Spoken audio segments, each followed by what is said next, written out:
Hello there, and welcome to a new series I'm doing for Rainbow Six, where I'll show you a bunch of attack and defend points in different maps and how you can utilise them to your advantage. Some of these are pretty common and you probably use them yourself, or maybe you've seen someone use them, and some of them I've thunk up and I've never seen anyone else using them. Either way, they're pretty handy and they can definitely give you an advantage in many situations. I'm a huge fan of strategy, and this game allows you to be pretty creative with it.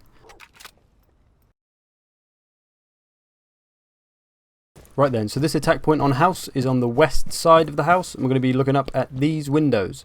First thing you want to do though is get rid of this camera to the left. If that spots you, it's probably ill-advised to go for this because people might be looking at these windows and that could just result in you getting shot in the face straight away. Next thing is to try and line your rappel up, first of all, to the left or the right of the window so that no one sees it getting thrown up, and that's just going to reduce our chances of detection. Once you get up there, it's the little window above the main window that we're looking for. It gives you a great view of most of the second floor. You can see most of the exits from all the rooms. Do be aware of the glass though. If you shoot it once, it will kind of smash and make it hard to see, so you might have to shatter it. Of course, that's going to slightly raise our risk of detection, but it's up to you. If you're using an automatic weapon, you probably just shoot straight through the glass with a couple of bullets anyway, so it's not a big deal. You've got plenty of room to move around, up and down. If you do get detected, just get down and move on. Do be wary of this window on the right, because if someone pops out of there, there's a chance they could spot you, and that might be the end of you. There's these windows on the side as well, but the view isn't great from those, so I'd probably ignore those. There's also this platform, which looks into the windows. The view isn't quite as good, but you're at less risk of getting headshotted, because when you're rappelling in front of that window, all they can see is your head, so if they fire at you, they're probably going to hit you in the head. But out here, your head's a bit further away, it's harder to hit. Be aware of this window though, because if someone pops out of there and they see you first, you're pretty much done, to be honest. So it's a risky position. That's why I think rappelling is probably better all round anyway. Right then, so let me show you a few of these in action. So first things first, taking out the camera, eventually. And we're lining up the rappel. Keep it out of the way.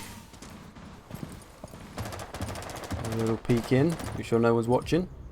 We see a foot. Take a couple of shots. That's where I learned that the glass can be a problem.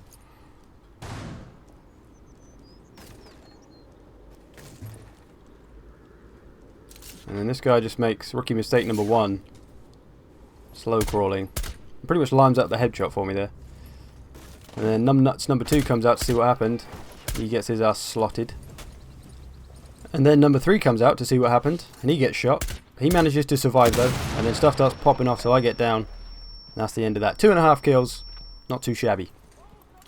Now here's what not to do. Here's where you don't want to hang around too long. So I come up. One guy just sat there, glass in the way. I tried to get the second, but I was too cocky, too greedy. And I did manage to hit this guy. I hit Rook. But Rook's a bit of a tank, so he took it like a beast. And you see this guy just kind of aims at the hole. You can't really miss when you aim at the hole, and he just shoots me straight in the head. So that's why you got to be careful. Here's one more. So rush these first shots, mess that one up. Thankfully, someone else presents himself to me. I leave him alive to try and lure out other foes. But I decided this guy might creep away in time. Could have potentially had 2 kills there. Probably should have had 2 kills there, but ran out of ammo. It's all good though. Team's got it covered. So only got 1 kill there, but we did a lot of damage, did a lot of suppressing. So you can see the advantage of this position. My team goes in and finishes the round. Of course, this works best when the objective is on the first floor. Otherwise, you don't really see too many people up there. But give it a go. I'm sure you'll be able to get some kills from it.